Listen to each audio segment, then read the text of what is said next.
Welcome to episode 110 of the Grip Strip Podcast, Kryle Has Risen edition of the Grip Strip Podcast. My name is Philip Matthew. I'm here with my co-host Josh Fine. What's going on, brother? I'm doing great, Phil. I like that pun there. Christ has risen. Well, Kryle has risen now. He's gotten 60 wins in the Cup Series and got a dirt win after bashing the dirt track at Bristol prior to this Bristol Dirt Race. But he won. Now I got to talk about it. Had a good Easter weekend with the family, and I'm sure you did too. So glad we got to do that and everything. But also glad to be able to get on here, talk about the dirt race at Bristol and all the things that we saw on Saturday and Sunday from the Truck Series and the Cup Series.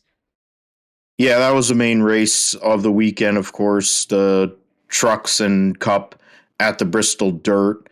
And it's a busy weekend coming up, so we're definitely going to discuss all that. We'll talk about Kyle Busch's 60th Cup win, his 9th win at Bristol, his first on dirt. It's ironic since he bitched about the COT when he won the first COT race. He bitched about the dirt, and by golly, that goofball went and won that race too because Chase Briscoe went for a Hail Mary and it failed and got into Tyler Reddick. And Tyler Reddick, the two best cars, wrecked while trying to go for the win. And Reddick almost won it.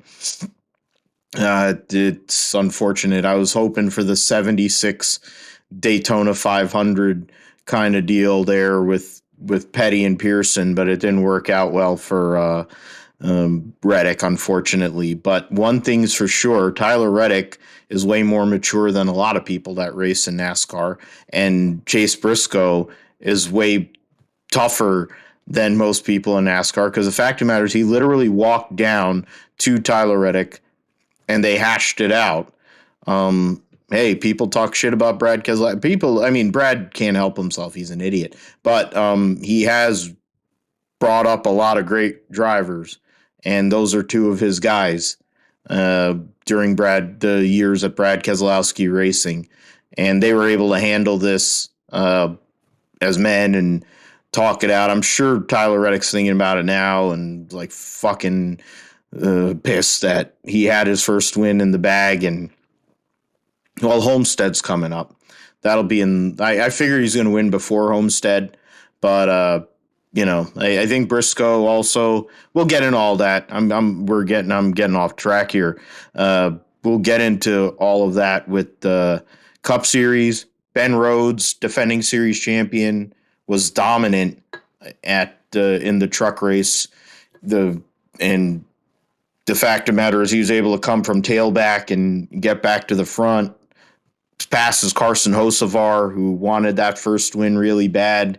You feel bad for him, but he is close. He's really close to getting that first win. And he's one of them young guys who was rough around the edges, but he's figured it out. And he has a lot of talent. He is one of the only people that can drive a Nice truck and actually run it well. So there's only one other person that could do that, and that dude just won a Cup race a few weeks ago. We'll talk about the Truck Series. We'll get into the Roundup after that, and it's a busy Roundup.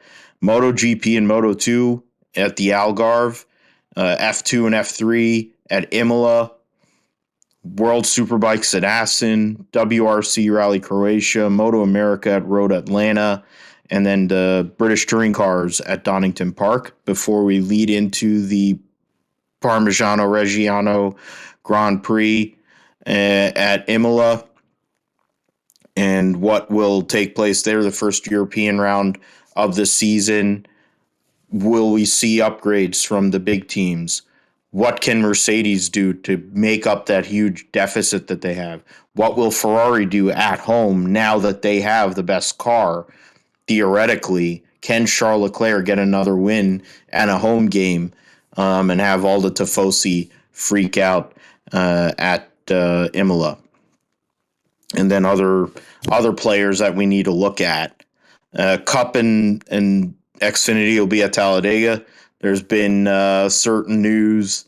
Jeffrey Earnhardt's going to be running in a number 3 car there for RCR, and Larry Mack Reynolds is going to be his crew chief.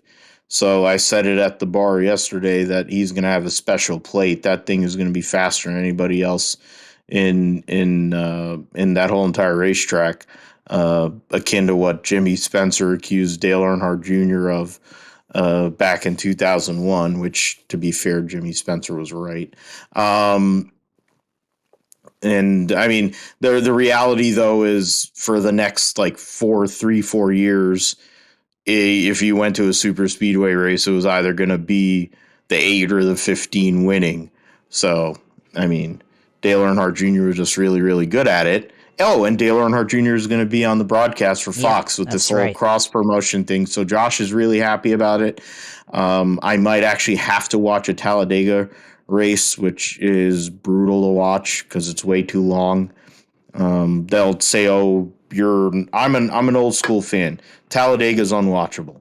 It's always been unwatchable for me. For Josh, it's watchable because this guy wins all the time, or did for many years. Me, I had no chance. So I'd wait for 20 to go or 30 to go. They destroy half the field. That's where one of Tony Stewart's greatest lines or interview things, post-race interviews or post-rec interviews ever came from. When Mike Arning was sitting there trying not to break, while he's like, I just wanted to be involved in one more wreck. If I could have been involved in one more wreck, it'd have been perfect. You should tape it off solid and drive it until we blow up. And then after that, we should go and turn around, and half the field should go one way and the other half of the field should go the other way. It should be a figure eight. We should do a figure eight track. And personally, when you consider the typical fan that goes to Talladega based on certain things that have also happened recently, you could make it a figure eight track. They wouldn't care anyway. You could drive right through the crowd and right through the stands. They would love it. They'd want to get mowed down. It wouldn't care. It would be it would be natural selection, to be fair, when it comes to certain fans that will show up at Talladega. And then you have Clint Boyer, who's going to be out in the infield now because Dale Jr. is going to carry the broadcast of Mike Joy. So he's going to be out there with his family and his cousins and cousin brothers and sisters. So he'll be happy and he'll be drunk. So that might actually be the best broadcast that Fox has done in about a decade and a half, which is saying a lot considering Fox is the lowest common denominator. But we'll get into all that. Picks people that need to get a win. If you're in a Toyota, I think that's a pretty good call. Denny Hamlin, outside of his backdoor win at Richmond, has been god-awful. Kyle Busch has been up there, backdoor to win. Truex doesn't have a win. Bell doesn't have one. And, of course, we know 2311's going through a lot of crap right now. And Bubba Wallace is one of the best super speedway racers to piss off the LGB maggot people. The guy actually is really good at super speedway racing, so you could suck one. He has a 1.67 average the last 3 races on super speedways. To be fair, he also was in position to try to make a move, albeit he wasn't going to be able to because Atlanta's a shithole. And then he got wrecked. He was running second at the end of that race too. He's just really good at it. It bothers people. I mean, there's multiple things they're bothered by, and they want to come up with excuses. You just hate the guy because he's black, and he's outspoken. You'd rather have William Byron instead of Bubba Wallace. Okay, fine. All right, we'll get into all that. I'm going off on tangents. This earlier in the week thing. Yeah. See, we got Phil on his off his thing. So yeah, so I'm going off on tangents because I'm like, I'm going back to the old days when I was on Talking in Circles with Clayton and Spencer and them. But we'll get into all that. Josh will do a sim segment if we have a little bit of time. We might talk a little NFL draft because Jacksonville's got the number 1 pick. And then we'll close this deal. So Kyle Busch, yeah, he won. Yippee. Chase Briscoe led the most laps on Sunday at who knew freaking Jockey Underwear? Goddamn, is going to sponsor Trackhouse Racing. Look at that. That is great. Um, thank you, J Ski, for that. That's what I see. The first thing I see is Jockey Underwear is going to be sponsoring Ross Chastain and Daniel Suarez. So you know that Daniel Suarez's girlfriend will be really happy about that. She spends half her time in her underwear anyway. Her and Max Verstappen and her sister, who's Max Verstappen's girlfriend too. So they're real champions of the world. Um, the Food City Dirt Race, the race results will have Kyle Busch getting, as Josh mentioned, his 60th Cup win, which is an insane number to think about. 60 freaking Cup wins. I mean, now he's chasing, it's basically Dale Earnhardt. 16 wins away from Dale Earnhardt. And then after that, he'd have to, it's 83 and 84 with Cale, Bobby, and Durwood. And then 83 also is Jimmy, actually. I think Jimmy is also at 83. And then Jeffy at 93. So those are his goals right there. He's slowed down a lot ever since backdooring that second championship a few years ago. It's been a lot more difficult for Kyle to win races, which has been good for most of us fans. It's also gotten more difficult for him to win in a truck. So that's actually cool too. Make the bastard earn it. But then his kid's winning, so there you go. He's raising in the next generation who's going to go and destroy. I'm surprised that Kurt and his wife haven't made one too. So, because it seems like they pork a lot. Kyle Busch, Tyler Reddick, Joey Logano, Kyle Larson, Ryan Blaney, your top five. Larson won the first stage after Chase Briscoe cut a tire running off in the loose stuff, hit the wall, and he took it over and basically was able to get that stage. Bowman, Bell, Elliott, McDowell, Ty Dillon, the top 10. Brad Keselowski actually had a decent car for once and was up there, finished 11th.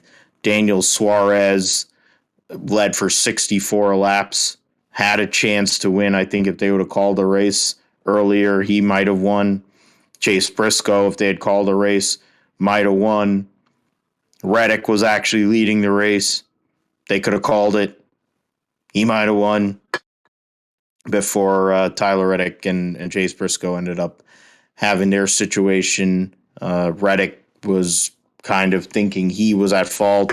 I knew that Chase was going to go and airmail it in there because he wasn't going to be able to win running high. Car didn't hold. He basically cleaned out Tyler Reddick, but Tyler Reddick, to his credit, the wheelman that he is, was able to spin her around, get a gear, and almost win that damn thing. But Kyle Busch wins, Josh, and I mean, it is what it is. Kyle Busch gets another win, 18 years in a row. He's won a Cup Series race, tying with Mr. The King. Guy's pretty dang good. His fan base sucks. He's kind of a tool. He fits the team that he works for, but the guy wins races. I mean, albeit not as much as he used to, but he wins racing. He wins a lot of races at Bristol. Ninth win at Bristol, and two of them have been two of the funniest ones because he hated winning those races. I mean, definitely, would not have expected Kyle Busch to win like that. You would have expected him to dominate the race and, pull one out like he usually does. But this one, he backed into it basically because this was Tyler Reddick's race to win for sure. And then Chase Briscoe, he had one move to make and tried to do the slide job and lost it and then hooked him in the right or from the right rear. So, it was a interesting way to end the race there. And for sure, you would have thought that Tyler Reddick could have won, but he didn't. And unfortunately, you're gonna have to wait at least another week for Tyler to try to go and win a race. But uh, it's it's an interesting way to end a race. And Chase Briscoe, he tried to take it away from him there. So um, Kyle Busch, he talks about backing into wins or criticizing other drivers like Alex Bowman for trying to back into wins, but this one he backed into for sure. I mean, he was up there, but just happened to be fortunate that Chase Briscoe and Tyler Reddick spun out. So you talked about it like 76 and Daytona. I mean, it's kind of like that too. But then, I mean, you look at some of the races that have ended like kind of like that over the years. I mean, look at Fontana 2016, I think, with Kyle Busch in the Xfinity Series. He blew a tire, right? And then dragged it all the way back and still finished second. So it's almost kind of like that. You win some like that, and then you lose some like that. So it has to happen like that. So Iowa 2011 Stenhouse when and Stenhouse blew an engine and Roid Rage went and slammed him right in the ass and he crossed the line with the Ricky versus Trevor car. Yeah, that was a good one too. That was crazy. Marty Reed, I think, had an aneurysm trying to call that. oh yeah, I definitely remember that race for sure. And it was a interesting way that ended. I mean, that's probably one of the most rare type of finishes that you can get in a race. But yeah, I mean, this race, Dirt Bristol, people talk about the usefulness of it and everything, and I mean, it has I guess it's a niche race for sure. And it's probably like it should have been a one time only thing, and they brought it back. And I guess it's okay that they brought it back because we got a good finish out of it. It was a good race. And we actually got to see them race on time this time, even though we had two delays. So it wasn't that like it wasn't not bad, but I don't know how sustainable it is as a race to have in the future because it costs a lot of money to fill up Bristol with dirt like that, and then they have to take out the dirt, right? And then they go back to the pavement version. And in my opinion, and I think a lot of other people have this opinion too, it's like, well, why have this or why do this when you already have a paved track that you can use, and then why not actually go to a dirt track that already exists, like Eldora or some other place that already has dirt. Remember the idea being floated of North Wilkesboro, being turned into a dirt track, which they announced that North Wilkesboro will be back, which is good news. Some of the people that we know have been working very hard to try to talk about North Wilkesboro and get it back, and it's back now. So, of course, it's a good thing when you see things like that. But yeah, fill up North Wilkesboro with dirt, and then go back to Bristol being a paved racetrack where you have two races, like we did before last year, that were on the paved surface. So I didn't think the racing was like terrible or anything, but you could see kind of the issues that come about. We talked about the issues with the track prep, right? Having to, they had to constantly pack the dirt in during the red flags, which I guess is bound to happen, right? It Yeah. when it gets loose and Yeah. everything, so you have to pack But it the back in. issues with the initial prep, which screwed Cole Custer, the pole sitter, and Kevin Harvick, were unnecessary. And I mean, I'll let you go too, Josh, but it's like they went multiple laps down, then they decided to red flag the race. It's like, for fuck's sake, you had hours to prep this track. I'll get into it on my end, but yeah, that's one thing that really irritated me amongst a few things that irritated me about this race. Um, but yeah, I mean, you mentioned some points. I'm going to hit them on my side here in just a moment. Keep going there.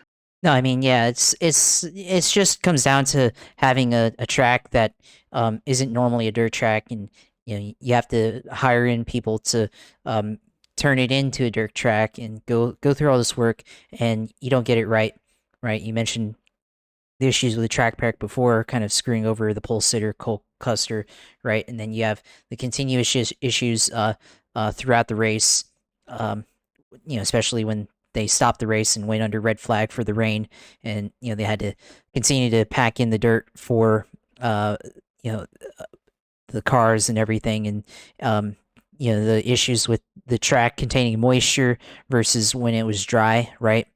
There's issues with that, and seemed like they raced better when the track was a little bit drier. It seemed like, and they didn't, I guess, maintain, I guess, traction speed when it was a little bit more moist and everything. So that's I guess thing you have to think about is how long can they do this for? And I mean, I just don't see if they were to do it another year. I don't think it's sustainable to do that. So I mean, just go to a real dirt track where they already have the team in place to do all this stuff.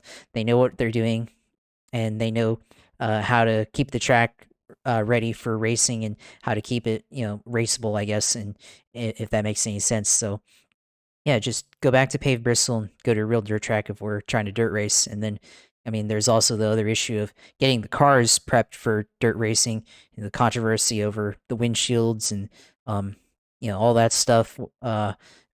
And removing, having to modify the car. Don't know how sustainable that is either. If you have to modify it specifically for one race, I mean, Cup should be probably the elite of the elite.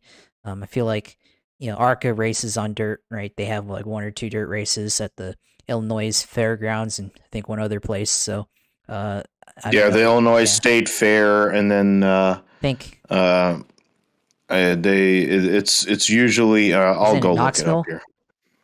Not Knoxville, at least I'll look it up. Just give Yeah, me a second.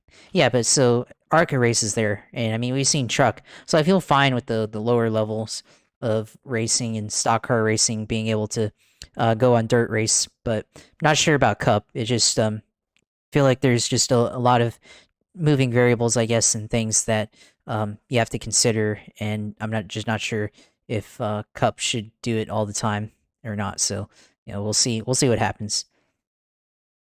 Uh, yeah, it's a Springfield mile, Springfield, Illinois. Most notable for and DuQuoin, which is a mile flat dirt track. Both of those known for the stock car racing, but also for the twins. The I'm trying to think what they call it now.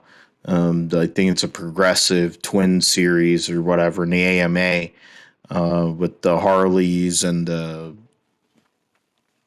other. I'm just going blanking out now conveniently. I'm going to go on that. Let's go AMA twins. Okay. American Motorcyclist Association. Yeah, never ride alone. That's convenient. Look at that. Riding, signing. That's not what I want. I just want to racing. .com racing. Alrighty. The Supercross MotoAmerica. And then Enduro flat track. There you go. That's what I wanted. Flat track racing. Nicky Aiden. Yeah, that's cool. And then flat track rules. Oh, yeah.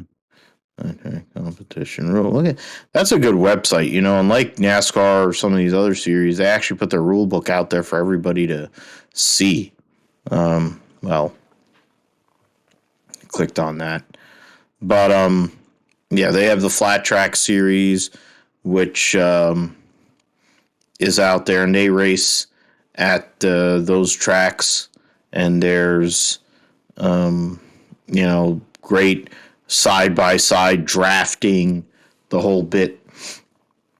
When it comes to, and bringing this back, when it comes to running stock cars on dirt, there's a reason why they stopped doing it once they went to the quote modern era of NASCAR in 1972. It was one, to condense the schedule, but two, the cars weren't equipped to put on a show on a dirt track. To be completely honest, there's a reason why World of Outlaws exists. Dirt late model series amongst multiple areas. World of Outlaws and the All-Star Circuit of Champions. You have midgets, sprints, silver crowns. You have TQs and outlaw carts and you have all these different vehicles that are meant for dirt. It's similar that there's certain types of cars that are meant for road racing. When it comes to NASCAR Cup Series racing with this new car, it did okay, but between the horrendous track prep, the fact that it's Bristol instead of Eldora, where a certain car owner who happens to be one of the greatest drivers ever and also knows about dirt racing and built a pit road for NASCAR and built a entire press box for NASCAR, they can prep the track, but you give them a bad tire and you give them a bad product because you're talking about a truck that has 430 horsepower. Of course, the thing's going to be dog shit. Give them horsepower. Give them full horsepower. Who cares? Let them max out the damn engine. Who cares? Go and have them run all the way. They can run 1,000 horsepower. Tell them that they have 1,000 horsepower with those shitty Goodyear tires. They'll actually lay rubber down. And then all of a sudden, you'll actually have something there. Or you can actually go to a dirt track like Eldora. I mean, they're doing the Knoxville gimmick, which with trucks is a terrible idea.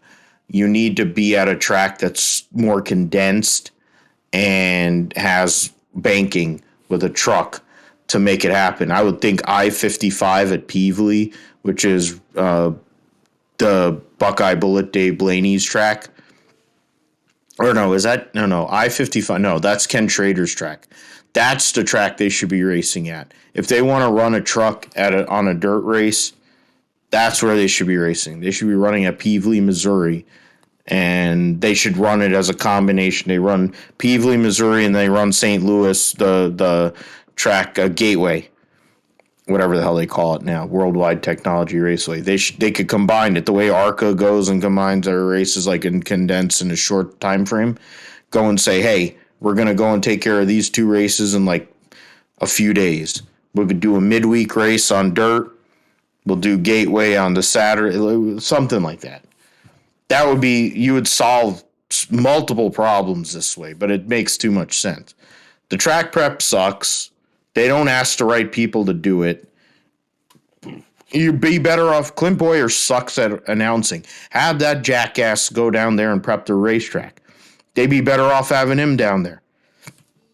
The track was poorly prepped. They had 3 rain delays to actually go and make a high. The point is, even you look at the track, they only had 1.5 grooves in regards to the car. 1.5 cars for grooves. You could have worked that high line in. It's like Bristol, whoever's at Bristol, the idiots, the Smith family, whatever. They're the idiots that went and put progressive banking in. But they do not want the high line to be there because they're just afraid that everyone's going to be on the high line. Well, no shit, Sherlock. At the end of the day, you made that the highest banking up there. Of course they're going to run it, and everybody runs the high line. Tyler Reddick runs a high line. Oh, Richard runs a high line until last night, but he spun out about 5 times anyway. I mean, Kyle Larson's a fucking high line guy. He's Mr. Dirt. He's the greatest thing that's ever come, if you ask a maggot. I mean, but he can't fucking win dirt in a cup car. So, I mean, to be fair, he shouldn't have won that fucking stage yesterday. Chase was pushing too hard, just like he did trying to win the race. People want to be mad at that? Go suck a dick. I don't really care. At least the guy tries. At least the guy has, and he owns his shit. He's not Ty Gibbs. He's not Noah Gagson. He's not one of these tools that drives for Hendrick or Gibbs. He goes. The point is, you'll say, and I can say right now, the guy has 3 standout. They'll say in Cup he has 3 standout appearances. 2 of them have him getting into somebody late in a race, in regards to a victory. But the point is, he's been up there. There are other people that have been in the Cup Series for years, and I haven't even. Michael McDowell has 1 of those. He ran over 2 Penske cars and he won the fucking Daytona 500. The guy's been in the Cup Series for a decade plus. Chase Briscoe at least has something to show for it. And let's add a couple other things. Tony Stewart believes in him. Greg Zipadelli believes in him. And the Mahindra family does. And the High Point family, the people that run High Point, do. This is a guy that was sleeping on couches. Guy had no money. And he came from nothing. His dad was a sprint car racer. Grandfather, whatever. He's something. Tyler Reddick is something. I don't think Tyler Reddick was exactly the most well off either. The fortune to be able to get into Brad Keselowski's truck set his career path off good. The fact he hooked Austin Terrio into the wall, and Austin Terrio's career basically went down the drain, unfortunately, while Tyler Reddick was able to keep going up, and he got 2 Xfinity championships. Unfortunate byproduct of it, but he's a good dude, and he's humble. There's something to be said about that. When you consider the uselessness of the track, and you got 2 guys that are humble. They care about their fans. They care about their family men. You know, they have their first kids, probably going to make more. You know, they're what this sport should be built around. They should be building around those 2 guys. Instead, NASCAR markets Ty Gibbs, Gagson, freaking William Byron, who has the personality of this thing, which is on our YouTube page. You can go, like, I'll just pick any inanimate object here. This is a back massage, neck massager thing, and then this is like a fidget thing, whatever. Fucking William Byron. Literally, I could take a shit and it has more personality than William Byron. But that asshole has 2 wins this year. And to be fair, one of his daddies, what the hell's that asshole that runs that university? Falwell would probably be turned on by it. The fact is, that's what they market to. Market to people that actually have a story. That's what the sport was about. If you're going to run on Easter, at least tell good stories. Go and tell stories about, Ross Chastain is like, I'm blowing up. But you know what? I remember a day when a certain guy went and blew his car up right after crossing the finish line. And old Durwood, that's when his senility kicked in. He's like, oh, might have been involved in that. Yeah, you clutched it. You put your hand out and then clutched it and blew the illegal engine. Yeah, that was on purpose. The illegal motor blew it up. Yeah. Junior told me to. Oh, yeah. Old Junior told me to. Because his whole entire life, his whole entire career. Hammond, was it Tim Brewer, then it was Junior Johnson, and Hammond. Those 3 men. Junior Johnson, of course, in the Hall of Fame. Brewer just got put on the list. Hammond isn't on it, which is crazy. Stelmerdine, that's a whole other conversation. The NASCAR Hall of Fame. But, yeah, so, go to an actual dirt track, run by somebody that actually has a clue, that'll prep it right. SRX proved that you can run dirt with a stock car that doesn't exactly have the most horsepower. It is a crate, basically akin to having a crate late model. Horsepower wise, probably in the 700 horsepower range, probably 650, 700, somewhere around there. And they put on good racing. Wasn't great. I mean, you only have 12 cars, but it wasn't bad. I mean, you look at that dopey fruitcake Michael Waltrip almost won at Knoxville, which Tony was going to kill himself if that had happened. But thankfully that didn't happen. So and then of course he won at his own house, which you have to do that when you're that good and it's your own track. It'd be nice to see that if NASCAR wasn't basically two owners in regards to the majority of these tracks. People like whatever we talked about. Briscoe led second most or third most laps, won a stage. Reddick ended up leading the most laps. Basically, yeah, Reddick led from the start of the stage 3 on till the turn 4. And then Kyle Busch gets credit for leading the last lap, but really it was from the end of turn, from basically however long the exit of turn 4 is, or not even the exit of turn 4, like a quarter of a straightaway. And as you said, Josh, for a guy that whines about guys like Alex Bowman backdooring victories, that's a backdoor special. I'm sure that Samantha is not into that. But, hey, Kyle Busch gets a win in the Crunchy Cookie Toyota. And I'm trying to see, Suarez has done great on dirt. He's due for a win here soon. I think that's coming. Justin Haley said he was blowing up, but somehow or another got a 14th out of it. Todd Gilliland had a really good car all weekend. First time this year that Todd Gilliland's kind of had something going for him. And, it's been a struggle this whole season for him in this rookie battle. I mean, it's very one-sided with Austin Cindric. After winning the Daytona 500, it basically became you have to win multiple races. And neither Todd Gilliland or Harrison Burton have really done much that would make you feel like that'll happen. Though it might happen at Talladega. We'll talk about that in a little bit. Briscoe, 22nd. His finish is not indicative, lest anyone think that he was running 22nd. His finish wasn't indicative of the run he had, which we're about to get into in regards to the trucks. There was not a whole lot of passing for the lead. You got in the lead. You're going to lead. You had no problem.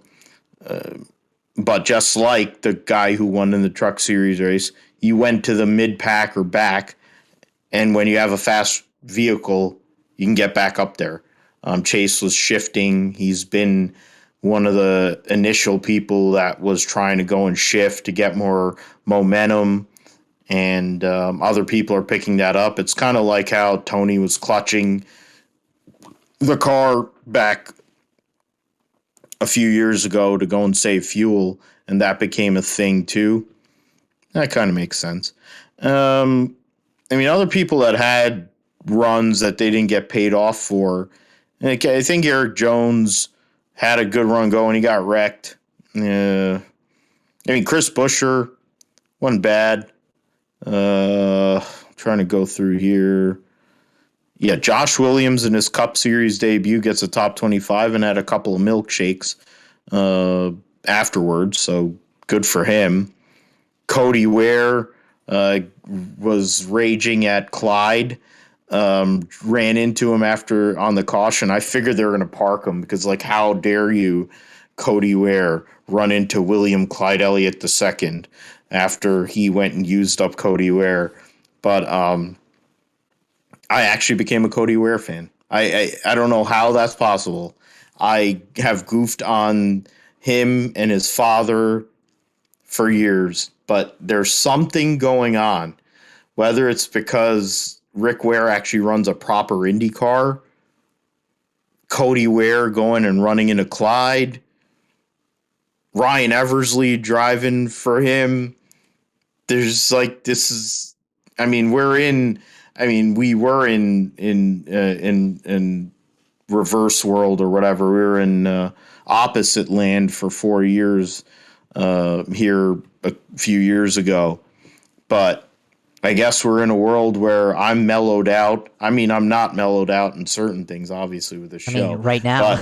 but I'm mellowed out enough to I think that I'll actually root for Cody Ware because he's one of the only people I was willing to go and do what a lot of people have to do, which is go and run into that little bitch and show him something. What we need Cody Ware to do is go and run an Xfinity car and send the 54 into the wall.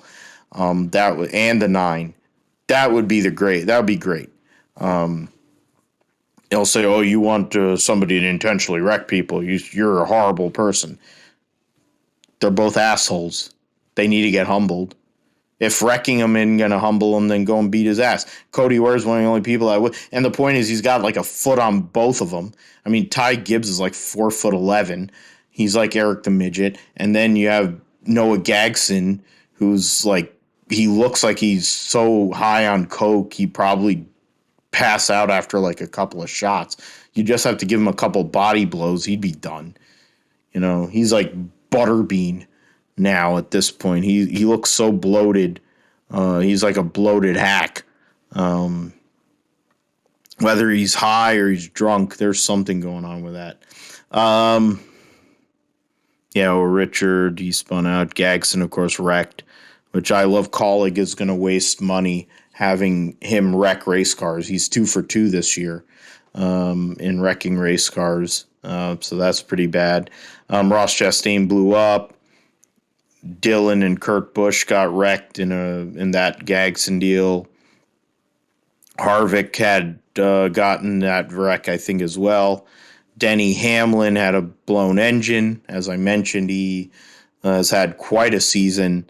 The win that he got at Richmond is his saving grace because he's right now 61 points behind the cutoff. If it was strictly cutoff, he'd be screwed. But he's in. So Byron leads the points with not the overall points, but he's with the playoff standings. He's a leader with his 2 wins. The overall points leader right now is Ryan Blaney, and he's got 26 points on William Byron.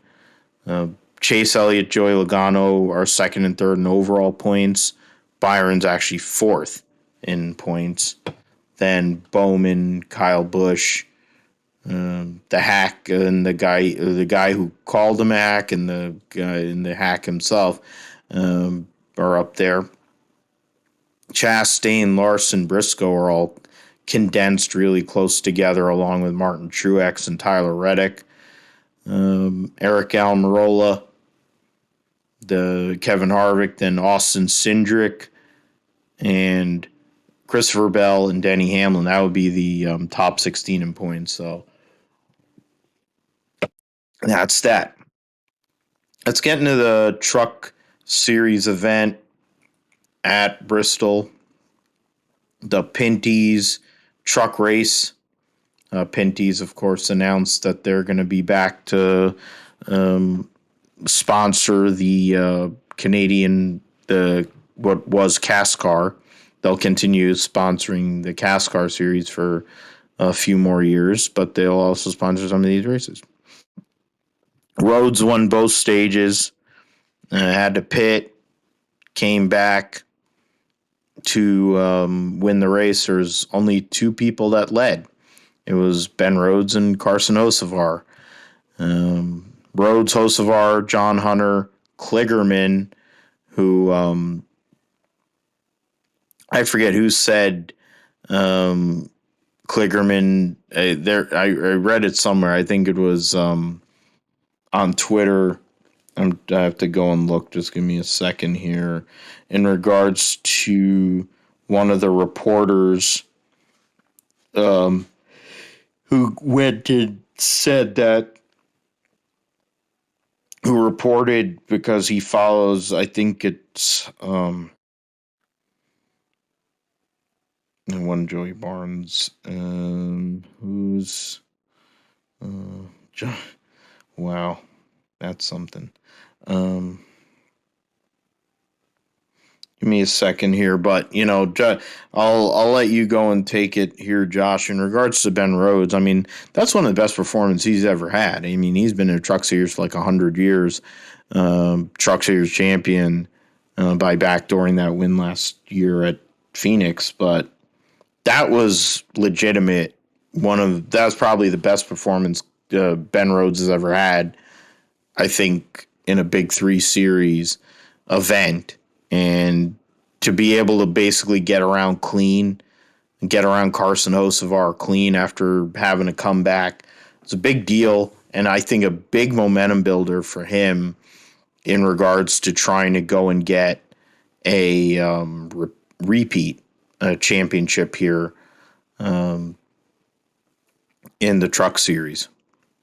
Yeah, I think you mentioned that being his best performance for his career, and I would argue that I think maybe that's his best performance since probably his best performance in his career, but also his best performance like overall since the road course race in Daytona last year. Remember, he started off the year winning in 2 2021. races in a Yeah, row. two in Yeah. a row, and I mean the Daytona road course race he was pretty good at. So I would argue, yeah, that he's been pretty good uh, at that track, and now this has been his best performance. Obviously, leading a lot of laps and then winning 2 stages, right, and then coming back from communication issues on with his pit crew and going out and passing Carson Hocevar with less than 4 laps to go. That's how you do it when you can come back, and like you said, he passed him cleanly, unlike Chase Briscoe and Tyler Reddick. He actually made him, got around him cleanly, and won the race. So Ben Rhodes, yeah, could be mounting a charge here for the Truck Series points lead, for the title defense. So yeah, now we have a previous champion in the series now winning a race and potentially could be in contention for the lead, for the points later on this year. So if he can do that, one race, he's obviously qualified for the playoffs. So we've seen what he can do in the past. So I think it could be a part of a run possibly to get up to the points lead. I feel like he's a fairly consistent driver for the most part. So get up to the points lead and take the points.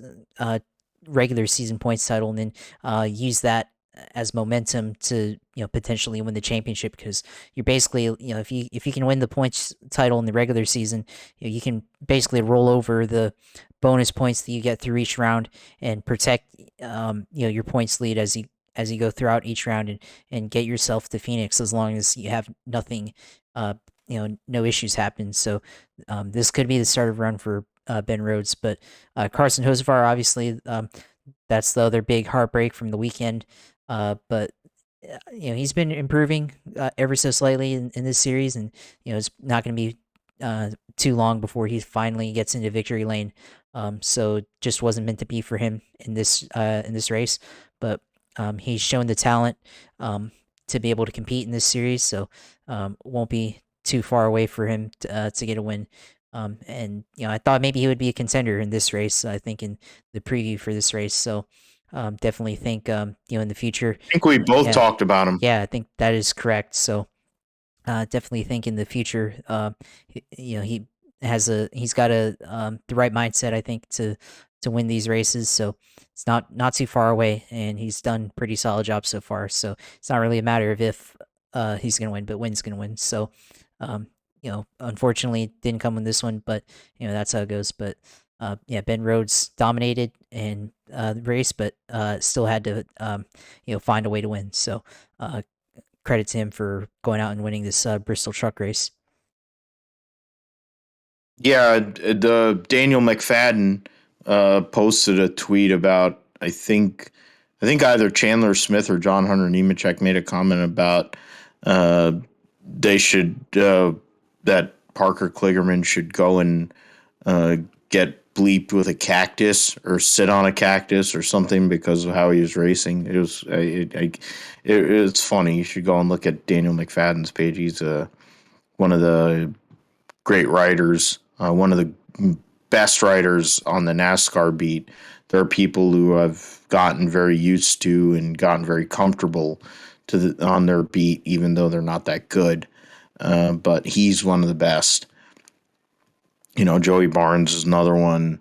When it comes to journalism, uh, you can trust me because I don't mess with the ones that suck.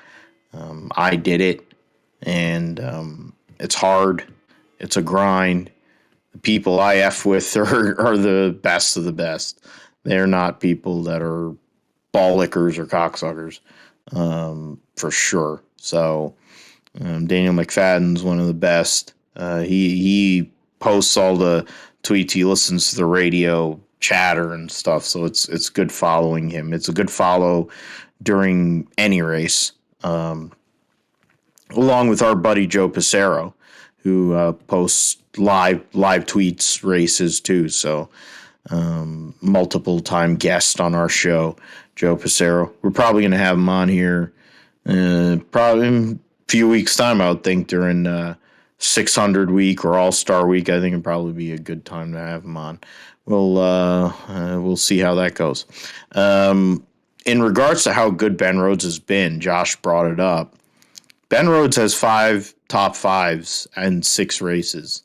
He has a 38-point lead. He got his first win of the year. So now he's locked into the playoffs, second in playoff points, and he has a chance of getting the bonus points. Like Josh said, that win, that performance, likely the best performance of Ben Rhodes' career, could be the start, like you talked about, of a championship double. I mean, to be fair, his teammate is Matt Crafton. The guy won 3 championships and 2. I think he won back-to-back championships, and he's a 3-time series champion. So it's not like ThorSport can't do it. Ben Rhodes, I don't know what his angle is to go and move up. Maybe Ben Rhodes doesn't care. Maybe he'll be just like Matt Crafton and stay down there. And if he does, and he's got a lot of years, unlike Matt Crafton, he's got a lot of years. He could actually flirt with some records. He could flirt with the winning 4 championships. He could flirt with the Kyle Busch record of wins, or the real record, which is Ron Hornaday Jr., which was 51, I believe, and go and get that, which would be interesting. That'd be cool. But great job by him. He's matured a lot here, and the one race he fell out of a race, but in the end, he's got 5 top fives out of 6 races. Chandler Smith has 1 win, 3 top fives, and 4 top tens. Zane Smith has 5 top tens and 6 races with 2 wins. So those, at the end of the day, those are the 3 drivers you have to look at: John Hunter, Stu Ball, and then you're basically the other three Door Sport trucks, along with Tanner Gray and Carson Hocevar, are your top 10 in points. The only person that isn't in there that might have a chance, Grant Enfinger. You have other people that are running full time that are not very consistent, like Krause and Ankrum, D. Burrito. Timmy Hill's run every race this year, and he's actually, he's not in great position right now, but he's within reason. So, I mean, that you got to give him credit on that. Austin Wayne Self, who actually had a decent run going for as stupid as he is and useless as he is. And then you got our guy, Tate Fogelman, who's had a brutal year running that 30 truck. I thought it would be better for him. He left the Young's Motorsports. I think the 30 truck is I guess you can say the 30 truck's a lateral move, but he's had a brutal year. My favorite name in the history of motorsports, I think, Lawless Allen. Lawless Allen is 21st in points, so at least he's ahead of Haley Deegan. But at least Haley Deegan qualified for the race, and her homegirl, Stewball's wife, missed the race. So that was good for the world, along with Uncle Norm missed the race because his truck is dog shit. Okay. That's done. We don't have to talk about dirt for a little bit. Not because I don't like dirt racing. I just don't like Dirt NASCAR's NASCARs. big dirt. NASCAR's top 3 series running on dirt.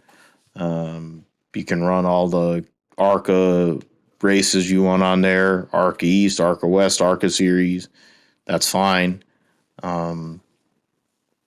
Let's focus on pavement, in regards to these race cars, or find a tire manufacturer that can make a good dirt tire. That might, or a tire that's actually good, which is something Goodyear's not known for, or hasn't been known for since like the mid 90s. We will switch over to the GSP Roundup here. I'm going to go and do a little points situation going on with MotoGP. Right now, the points have Enea Bastianini leading with 61 points by 5 over Alex Rins. So Ducati, what's it called?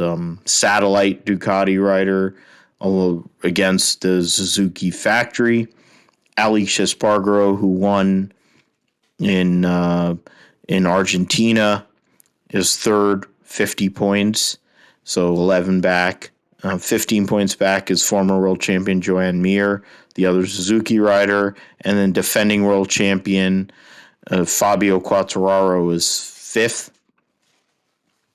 He is at 44 points. So 17 back. Bike is not great. He's had one second place finish, but otherwise he's in the back end of the top 10. The winners so far, Bastianini's won 2 races, and then Espargaro has won 1, and Miguel Oliveira won 1. So you have the KTM has won once, Aprilia has won once, and Ducati's won twice. Yamaha is struggling. Suzuki's up there. Their riders are second and fourth. The reality is it's going to be interesting. And there's a lot of guys that are free agents that need contracts. So a lot of bikes that might be open for discussion. Going and get through all of that. People that have Raul Fernandez, Fabio Di Gianantonio, Stefan Bradl, no points. Pecco Bagnaia, who was a championship favorite, is only 12th. He has 2 fifth-place finishes and a 15th and a DNF in 4 races. So tough situation early. Jack Miller, his teammate, has a 3rd, 4th, and a 14th, along with a DNF. So that's not good for the Ducati factory riders. Franco Morbidelli is 15th in points. The Hondas are all struggling. Pol Espargaro is the best Honda rider in 11th, only 2 points out of his teammate Marc Marquez, who's missed races with injury. So that's something we'll go and look at here this weekend at Portugal. The season's going to start picking up a little bit as we go on. Suzuki leads the constructors by 32 points over KTM and 33 on Aprilia. In regards to the Moto 2 series, we got to look at the American riders. The standings right now, just for full disclosure, Celestino Vietti is the points leader after 2 wins and a second. Iagura second, Tony Arbolino third, so 2 Italians in the top 3. Chantra, who won the second race of the year and finished second in the third, but otherwise is DNF'd. Joe Roberts is 9th in points. Cameron Beaubier is 15th. Sean Dillon Kelly has not scored points so far in 2022, but hopefully that'll turn around. We have plenty of time in regards to this World Championship, but Cameron Beaubier he has 1 top 10 so far this year. Joe Roberts has 2 top 10s, 4 point scoring finishes so far in the year, so that's good. Beaubier's got 3 out of 4, so we'll see what happens with them at the Algarve in Portugal. Formula 2 and Formula 3 will be at Imola. So we'll get into Formula 2 first. And are your replaces for that? I don't know what the hell. That is about the standings going into this weekend's race. Felipe Drogovic is the points leader, 43, 9 points ahead of Liam Lawson. Richard Vishore is 10 points back in third. Yuri Vips in fourth. Teo Pocher in fifth, who had no points scored in Jeddah. So it was his win in the feature race at Bahrain. That's his whole point score. Logan Sargent didn't score at Jeddah. He had a brutal weekend there. He's 11th in points. Jehan Daruvula is 6th. So those are people I'm rooting for, at least. Enzo Fittipaldi right now doesn't have a point, but those are the people. In regards to Formula 2, Formula 3, there's way more American drivers out of Vienna. Yeah. Juan Manuel Correa has got an injury, which is unfortunate considering he scored points. He's 5th in points right now. He's 11 points behind Victor Martins, who is a points leader. Artur Leclerc is 2nd. Oliver Bierman 3rd. Gregor Saucy is 4th. So Juan Manuel Correa, in his bid to try to get out of Formula 3 after all the nightmares, horror injuries he suffered, might not be able to race this weekend. Jack Crawford, American, is 10th. Kalen Fedrick is 14th. Kushmaini, the Indian, is 22nd with no points. Hunter Yaney, American, no points. Ayrton Simmons, I think, is British. There's multiple Americans on this grid, yeah. There's 1, 2, 3. I think there's 4 Americans on the grid. I'm not sure. I don't think it's Ayrton Simmons. I know it's Brad Benavides or one of the other ones there. But we'll see what happens this weekend, the second race weekend of the year for Formula 3. Victor Martins and Artur Leclerc, of course, have a lot of momentum behind them in regards to their futures and what they're going to be doing. Let's see. I'm trying to go and bring this up. Oliver Rasmussen. Roman Stanek, Zach Maloney, or Zane Maloney. Barbados. Look at that. And then Jack Crawford, Oliver Bierman is British, yeah. Juan Manuel Correa, Kushmini, Ayrton Simmons, I think is British. Yeah, I knew that name was British. PZ. Yeah, Kalen Frederick. I knew it was American. Then, Hunter Yaney's an American. There you go. That's the one I was missing. The World Superbikes at Assen coming up this weekend. One of the great motorcycle racetracks in the world. World Superbikes have run. They run results. They only have Aragon so far this year. So Alvaro Bautista is the points leader by 3 over Johnny Ray. Toprak, the defending world champion, is third.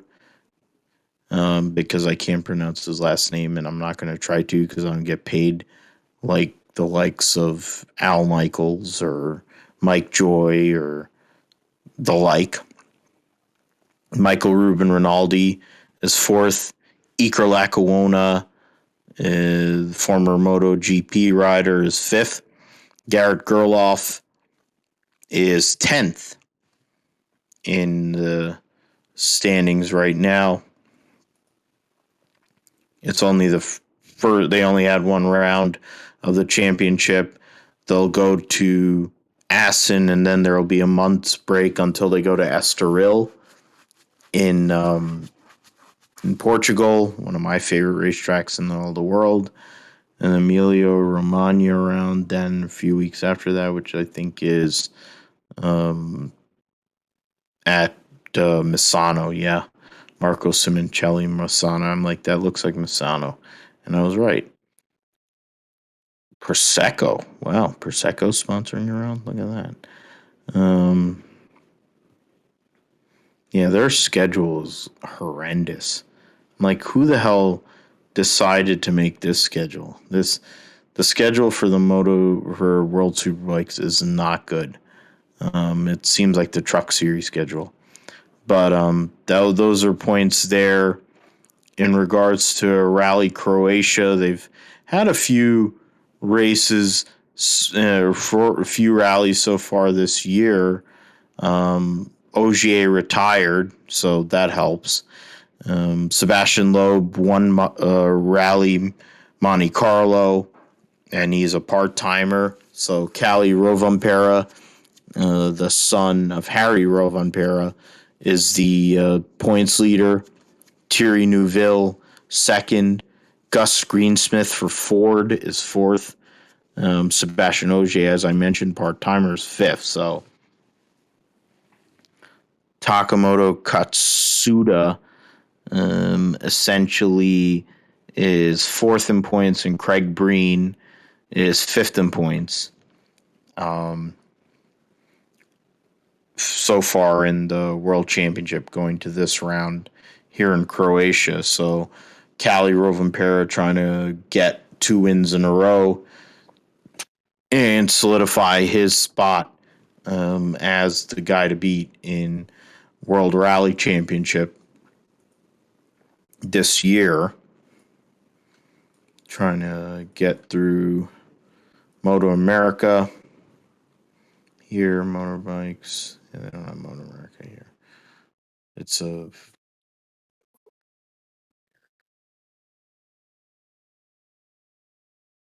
MotoAmerica home. The great 3-time world champion Wayne Rainey. I'm going to go and get into season entry list. Yeah, 32 riders. Oh. Medallia Superbikes. Jake Gagne, the defending Superbike champion, MotoAmerica Superbike champion on the Yamaha. Danilo Petrucci got the double at Coda on the Warhorse HSBK Racing Ducati NYC. You got Travis Wyman, Matthew Schultz. Also, Cameron Bobier's brother is on a BMW 1000 in the stock category. Okay. Ashton Yates. Wow. Aaron Yates' son riding a BMW. Corey Alexander, David Anthony. Cam Peterson's a teammate for Jake Gagne. Richie Escalante on a M4X Star Suzuki, along with Danilo Lewis. So you have a Brazilian and Mexican and Brazilian on the M4X Star Suzuki, so that's a bit of a change. PJ Jacobson on a Beamer. Hayden Gillum from Owensboro, Kentucky, like the Hayden family on a Suzuki. Steven Shakespeare, that's a great name. Hector Barbera, the former MotoGP rider, he's on a BMW. Jake Lewis, who's on a Suzuki. Zachary Schumacher, guy from Wisconsin, though, so he's like his long lost cousin is Mick Schumacher. There's a guy from New Jersey, Brandon Pash, and he's on a Altus. Oh, okay, Altus Suzuki. There you go. So I have kind of a reason to look at it a little better. Corey Alexander, he's from New York, Westchester. So we got a couple of local guys there. Danilo Petrucci led, won both races at Coda. Matthew Schultz is 10 points behind him. In regards to Super Sport, they haven't run. It looks like the Junior Cup ran, or Twins Cup, then the King of the Baggers. Kyle Wyman's a defending champion. His wife is smoking hot. And Hannah Lopa. It's battle between the Indians and Harley Davidsons. Those bikes look really, really cool. Super Hooligans, Andy DeBrino, Corey West, the top two there. Tyler O'Hara's leading. Tyler O'Hara's been running in the King of the Baggers. He's leading in that, and he's third in Super Hooligans. So there is that. Let's get into the British touring cars at Donington Park. They are the hybrid, done preseason test. So the calendar, let's get into it, is the first weekend, first race of the year, Donington Park. The opener, Brands Hatch GP. Oh, so 4 days. Yeah, we have. What is it? Gap? What the heck? Oh, it's qualifying from last year. Okay. So the standings from last year, Ash Sutton was the BTCC champion over multiple time champion by 51 points over Colin Turkington, Josh Cook, Tom Ingram, Jake Hill, former champion Gordon Shedden, 6th. So in regards to the drivers this year, for the entry list, we have defending champion Ash Sutton running a Ford in the manufacturers. We have Tom Chilton running a Hyundai in the manufacturers series. Rory Butcher in a Toyota. Manufacturer Dan Camish, teammate to Ash Sutton in a Ford. Jason Plato is a independent running with Rich Energy, so there you go. It makes perfect sense that Jason Plato's messing with that guy. Stephen Jelly is one of the BMW drivers. Then you have Aiden Moffat, Dexter Patterson, Bobby Thompson. They're all independents. Ricky Collard, so I'm assuming Tom Collard's brother or cousin or whatever. And the Toyota, Jake Hill, Nick Hamilton, so driving a Cupra Leon with Jack Goff. That's a great name. Their teammates, Adam Morgan Daniel Rowbottom is driving the Halfords Honda with, I'm assuming, Gordon J. Yeah, Halfords. Yeah, so he's teammates with Gordon Shedden, the multiple British Touring Car champion, along with Colin Turkington, running a number 50 this year. Ollie Jackson in a Ford, George Gamble, whoever the hell he is. Aaron Taylor Smith, the only non-British driver, he's an Irish driver, who will be the third driver with the Cupras, with Hamilton and Goff. Shedden, I mentioned, Rick Parfitt, Josh Cook, I think former champion Honda driver, Sam Osborne, Tom Ingram in the Hyundai. He's teammates with Tom Chilton along with Jack Butel, Ash Hand in a Vauxhall, Jade Edwards in a teammates with Jason Plato. Daniel Lloyd is the 4th Hyundai, and then Michael Kreese is in a Vauxhall. So those are the independents and the manufacturers. There are 1, 2, 3, 4, 5, 6, 7, 8, 9 that are eligible for the Jack Sears Trophy for independents. Manufacturers are BMW, Toyota, Motorbase, Ford, Team Dynamics, Honda, XLR8, Motorsports, Hyundai in the British Touring Car Championship.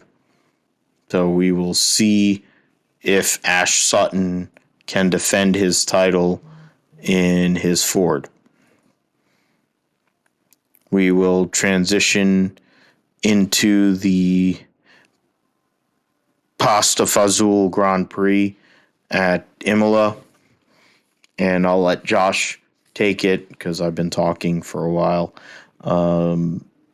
What do we look for here? Is it going to be a Charles Leclerc benefit at home? Will the issues for Honda, Red Bull powertrains, and Max Verstappen get fixed here? What can Mercedes do? There's a whole lot to talk about here. It's the first European round. First time where we can really think about upgrades, even with the cost cap. Will upgrades happen? How do we know? Or what do we know? What can we expect here this weekend at a track which generally isn't known for its raceability? Yeah, I mean, there's a lot of things to expect from this race. I mean, I think for the first thing you have to consider is Ferrari. It's obviously a home track for them. And, obviously this racetrack is named after Ferrari, right? Enzo Di Ferrari racetrack, also known as Imola. So I would think that that Charles Leclerc would want to win this race, and think he has a very good chance of winning right now, and definitely think he's the favorite to go out and win this race. So I think priority number one is getting Charles Leclerc that win, and then probably they would like to see Carlos Sainz finish on the podium, whether in second or third. So that's probably the first story to look out for, and probably the easiest one, since Ferrari's been on point so far to start the year. And then I think with Red Bull, obviously they've had issues with their reliability in their cars. Right now, it's been a tough year so far for Red Bull in terms of the stability of the cars and the reliability, especially for Max Verstappen. He's been up there battling with Charles Leclerc, but he hasn't been able to finish because of issues with the Honda engine to start the year. So they haven't had a chance to put in upgrades yet. So I think after this race, I think it would be a good time to upgrade. I mean they have an upgrade planned for at Imola, but it seems like any development that they make is more of a evolution rather than just a a gigantic upgrade. So they're trying to downplay any talk. So we'll have to see what happens. They've won one race obviously in Saudi Arabia, but other than that, it's been hit or miss for Red Bull so far to start the year. So we'll see what kind of upgrades they can bring. I think probably the first thing is, can they compete, and then also will they be able to finish with Verstappen? Obviously, they want to get him back into the title fight. He's already behind by a lot compared to Charles Leclerc. So if they can get him back into the fight, that would be priority for them. I think for Mercedes, it's probably just a good chance for them to be able to run up front or run close to the front. We haven't really seen a whole lot of them in terms of competing, leading laps, in everything. Obviously, it's been all Charles Leclerc or Max Verstappen. So we'll have to see if Mercedes can kind of use strategy to stay up front. They haven't had quite the good pace that they've had in the past. Obviously, they're struggling with that. So if they have any upgrades, they'll be. We'll have to see what kind of upgrades. How does it affect their pace, and if they can try to be more of a threat for the podium rather than having to, rely on strategy and whatnot to potentially make it up into the podium. So, we'll have to see how that plays out. And I think also there's the dynamic of a little bit of a rivalry, I would say, maybe between George Russell and Lewis Hamilton, but it seems not much right now. Obviously, Lewis is trying to finish, better than George Russell, but looks like so far George Russell's outclassed Lewis Hamilton for the most part to start the year. But obviously, things can change, and right now I think Lewis. I think George Russell's got a lot of pace, but I think Lewis still has a lot of fight in him to salvage the year what they can to try to reach or catch Ferrari in the team constructor standings, and then also in the drivers' points as well. So we'll have to see what happens in this race. I foresee Ferrari winning once again, and I think maybe this time Red Bull at least will finish. We'll see if Verstappen can reach podium this time, and then Mercedes will be right behind them in this race in no particular order. So we'll have to see what that means for what ends up happening for all three of these teams. And then, I think you have to kind of look at. I'll let you handle the other part of the back, the midfield. But I think one team to look at in this midfield is McLaren. Obviously, they had their best performance of the year as a team in Australia.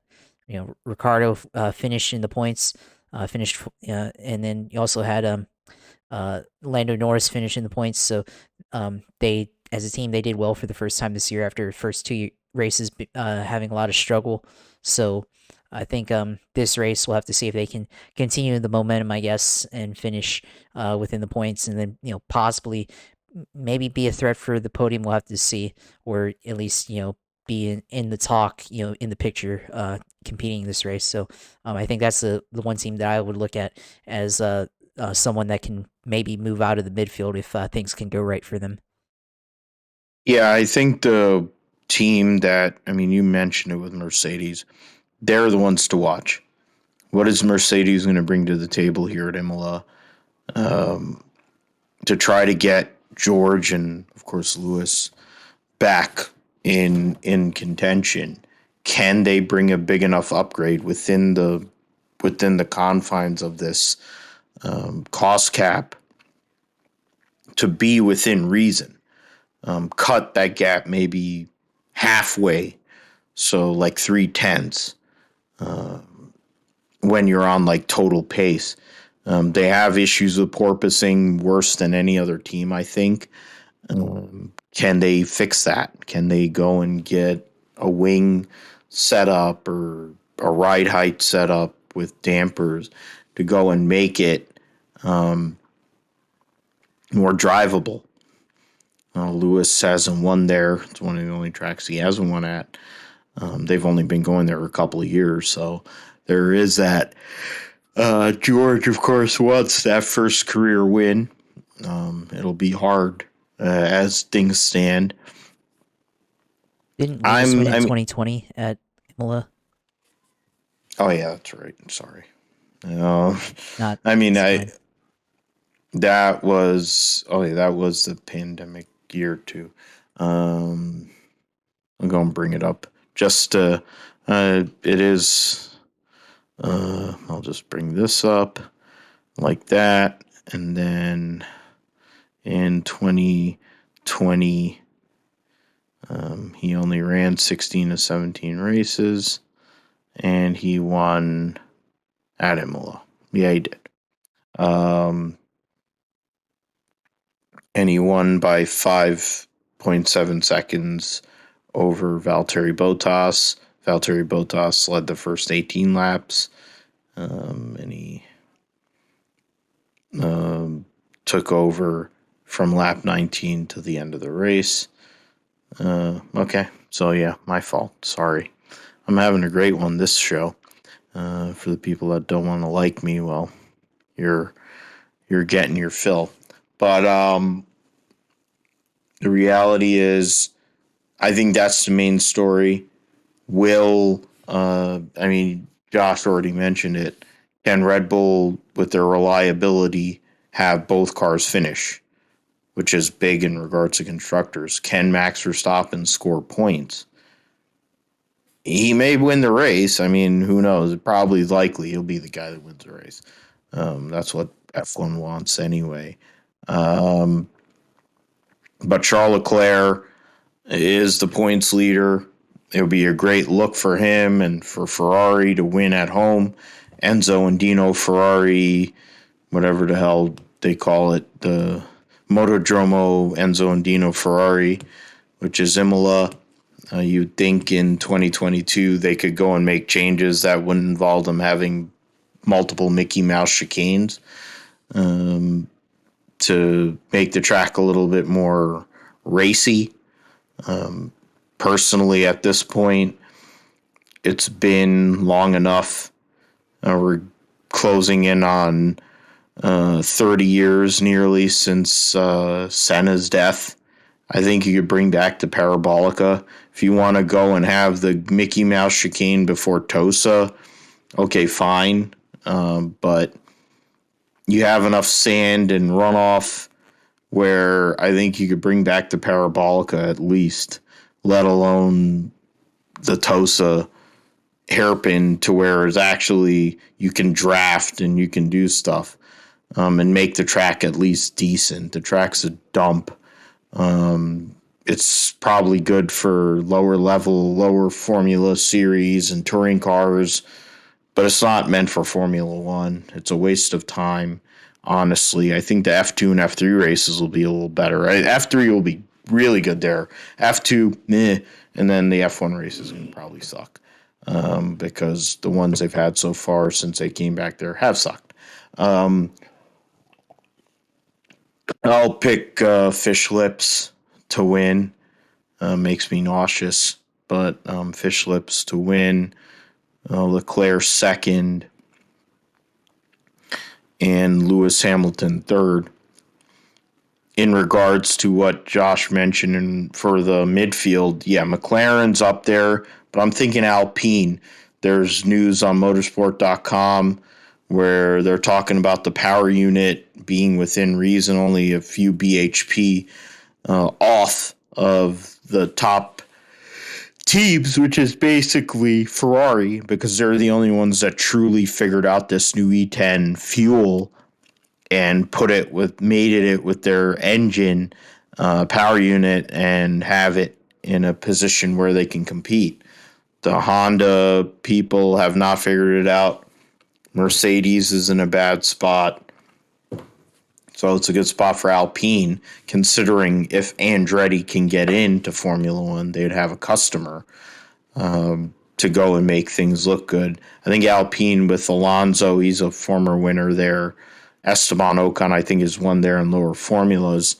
It would be a good spot for them to do something. Of course, for AlphaTauri, it's a home game. You figure Pierre Gasly wants to do something along with Yuki Tsunoda. Those two, along with McLaren, are the midfield battle for sure. Alfa Romeo, you never know. Alpha Slobber going and doing something there. Valtteri Bottas has done well there in the past, so that might be there as well. And who knows, maybe Haas, after a rough outing at Australia at a more open racetrack, they might get back on pace. Maybe Mick Schumacher can finally score a point. That would be a dark horse pick. I'll go and like they do that on Grid Talk, like your whatever wild card thing. I think my dark horse thing is Mick Schumacher finally scores points in for the first time. So we will go from from Emilia Romagna, Imola, to Cup Series and Xfinity at Talladega. We'll lead off with Xfinity. They had a week off last week for the dirt during Easter, so that was good for their Xfinity teams to get an off week. Cup Series isn't going to have an off week for a while. It'll be Father's Day. Three cars will miss the race. They have 41 for 38. Jeffrey Earnhardt's going to be in the 3 car. Chandler Smith's in the 26. And then Kaz Grala is going to run for Big Machine Racing, Scott Borchetta's 48 car. I mean, and it's interesting considering Jade Buford had a good run at Daytona, and he was up front. You're pulling Jade Buford there, but Kaz Grala is an experienced driver. He knows his stuff. He's run Cup, Xfinity, and trucks on super speedways. He is a former super speedway winner for GMS, so in a truck. So he's a good, solid shoe. So it'll be interesting to see there.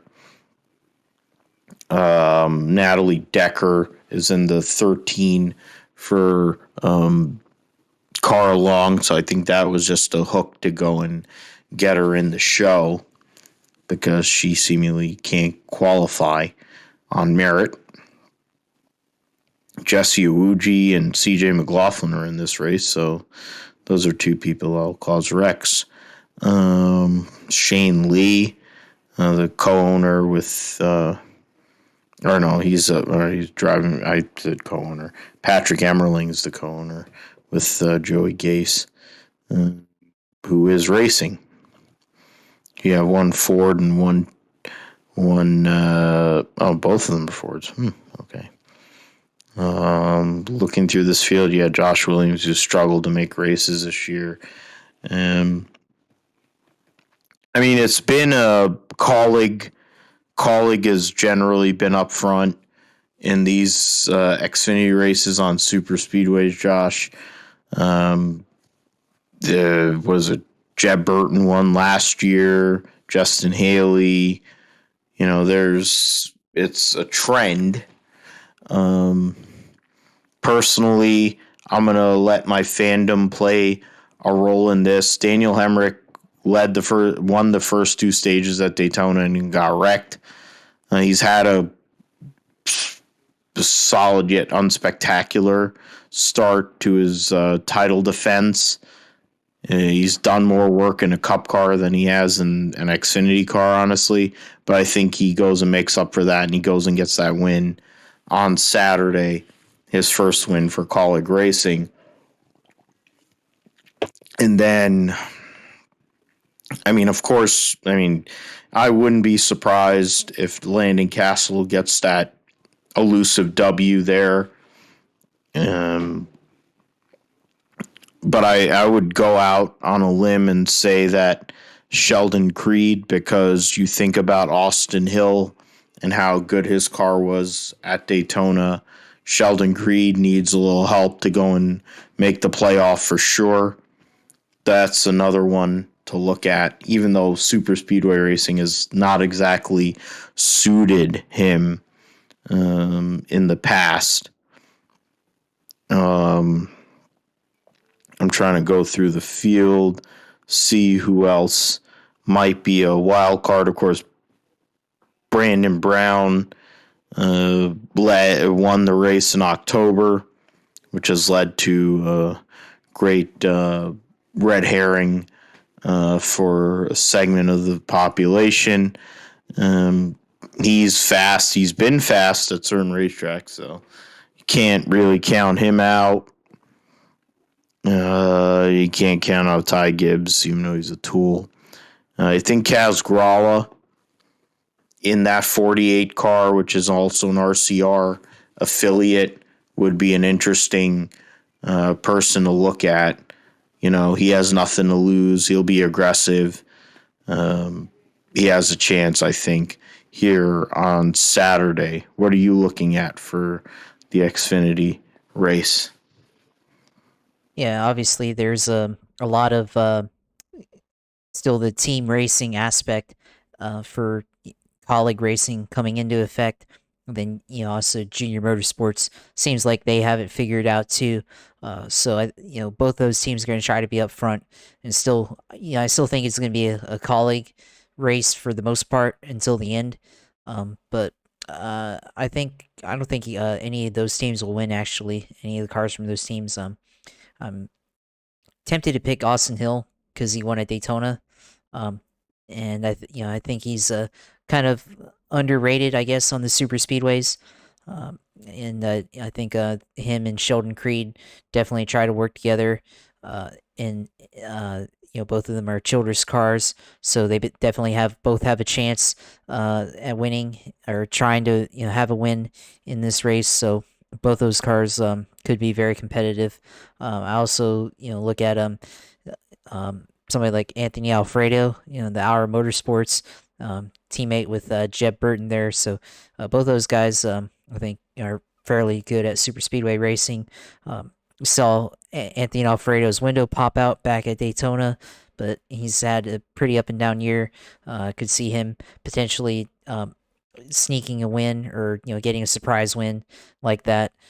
So yeah, I think for the most part, it's probably going to be another Kaulig team dominated race where they figure out pack racing and they figure out how to stay together throughout the race until the very end, and then something's going to happen and take all of them out of contention, or somebody from the rest of the field's going to figure out a way to outsmart them and get their way to the front by the time they get to the checkered flag. So it should be I wouldn't say a processional race per se, but I think the way that Kaulig has figured these races out, probably going to be somewhat of a processional race at through some parts. Certainly does lead to the part where you talked about restrictor plate racing being boring and unwatchable, because they're going to definitely be riding around probably up top, for a good portion of the race single file or on the bottom single file. So until the stages and the end of the race. So that's usually how the plate races go in the Xfinity series these days. But wish they had the at least. I'm not saying that they need to bring tandem racing back, but they have that stupid rule where you're not allowed to lock bumpers into the corners. You can push draft, but you have to make sure you stay off of them after a while, which I still think is kind of ridiculous. So we'll see what happens in this race, but definitely think it's going to be Kaulig benefit for the most part. Yeah, the point is they're going to wreck anyways.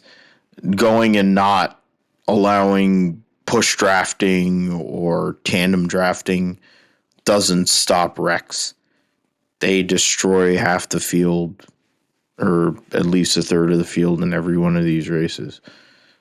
Let them do what they want to do at the end of the day. And to be fair, they're going to wreck. So let them wreck. It isn't the point. Like, that's what Daytona and Talladega is all about. It fits the LCD. Let them wreck. They're going to go and destroy equipment. Unless, and if you have a fast race car, you're going to be up front anyway. And those people are going to run in single file line until like 20 to go. That's what super speedway racing is. That's always been the case. I mean, they try to run multiple packs and have them side by side for hundreds of laps, even though that's not, to me, that's not racing. You're just all sitting there waiting for somebody to pull a Mike Wallace or a Michael McDowell or some other hack and go and wreck the field. That's literally what super speedway racing has become. So it's whatever. We'll see what happens with that. I think Kaulig is going to have a great weekend. They're going to want to maximize their situation with whoever it is, whether it's Daniel Hemrick, whether it's the 10 car of Landon Castle, or the 16 with AJ Allmendinger, of course, who has won earlier this year and has Nutrien Ag Solutions again on this car. So it's ironic that they left for the full season from Jeb Burton, left him without a job, but they're running limited races with AJ Allmendinger. All of a sudden, they found money. That's convenient. Yeah, let's go to Cup. I'm going to let you start first, Josh. I think the question they don't have a full field, or they don't have overage over 40 cars, so everybody's going to make the race. Gagson's running a Wendy's car, which makes sense considering how bloated he is. Landon Castle will be running in the 77, so that car hopefully will wreck. JJ Yaley, and I said that again, who cares? I mean, with what his sponsor is, it deserves to wreck. JJ Yaley will be in an MBM number 55 this weekend with a Ford. Biffle will be in the 44. Trying to go through some of these other people. Hemrick will be in the 16. So for Kaulig, so that'll be good. Get right, double duty. Cedric won the 500. I'm trying to remember in regards to the Clash. I have to go and bring that up. No schedule. That was a Coliseum, so yeah. So they didn't even run.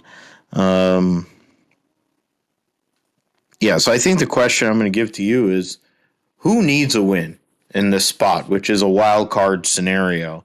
Who needs a win in this spot that could go and give themselves that opportunity to get in the playoff and the comfortability to not have to worry the rest of the regular season?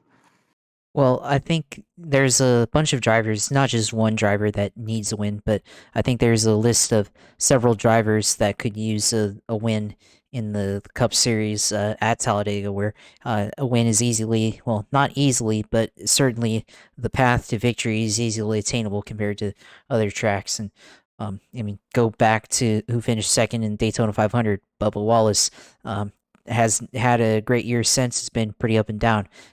Directly compare that to his teammate Kurt Busch. Has been up and down for him too. I mean, he's done a little bit better than Bubba Wallace, but he's only 2 spots above him in the standings, sitting in 20th. So Kurt could use a win there too. And then go to Denny Hamlin. I mean, yeah, he's already won. He's in the playoffs, but he's not doing so hot this year. He's mired, behind both of his cars that he owns in 23rd in points. So Denny could honestly use the win, even though he just won 3 weeks ago at Richmond there. So he could use a win. Ricky Stenhouse could use a win.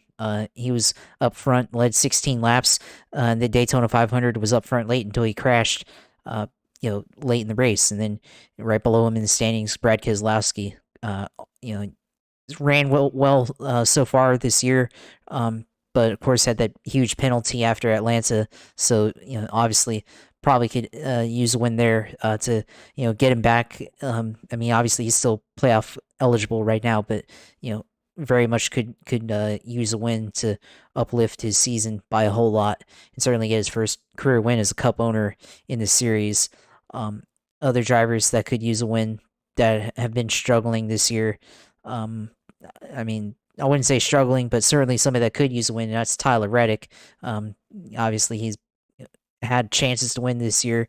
Obviously, last night at Bristol, could he, be somebody that can run up front in the RCR car, in the number 8 car, and potentially win his first career race at Talladega? There's been a lot of drivers that won their first career race at Talladega, so he's another guy that probably needs a win. But I mean, I don't think he's a wild card driver, but obviously he's right up there at the top of the list as somebody who needs a win, certainly. So there's a lot of the guys that who needs a win. But I mean, if I'm gonna pick a guy out of that list, I'd probably go with Bubba Wallace. And I mean, and if I didn't pick Bubba Wallace, I'd go with Brad Keselowski. So I think Bubba and then Brad Keselowski. I think those are the two guys that I think could potentially use a win. And yeah, we'll go ahead and we'll pick the algorithm too. Why not? I mean, yeah, we need to do it for both Xfinity and for Cup. Yeah. So I'm going to give you the floor here. Oh yeah, let me pull up Excel here, and I'll let you go for a minute because I've got to copy over the numbers and everything from the entry list and put that together. But yeah, you make your pick. Yeah. So, I mean, you brought up two people. Brad Keselowski needs a win. He's outside of the top 30 or basically on the top 30 bubble, whatever the hell, in points right now. So he needs every point he can get. And if his last win for Penske was at this race last year, had to beat Michael McDowell, who ran him over for the 500. He's right on the bump. He's a point ahead of Corey LaJoie in 30th. Now, Corey LaJoie runs really well on these super speedways. Richard is 29th in points. Those are three people that if they could win this race, it would totally change their year. I mean, Bubba is another one. He's ahead of Denny, his car owner, in points, but Denny Hamlin has a win. Another person that if they could go and somehow pull one out of their ass. I mean, last week Titlein was relatively fast on dirt.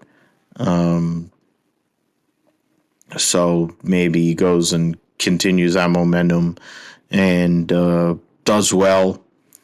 I'm personally going to go and pick, for this weekend, I'm going to pick Ryan Blaney. He's great at Talladega. It's a track he's won at multiple times. So I'll pick Ryan Blaney. I think the person to also look at is his BFF, one of my favorites, Bubba Wallace. the winner in October, even though NASCAR didn't want to have him have that. Those are the two people I would look at for sure. Dark horse pick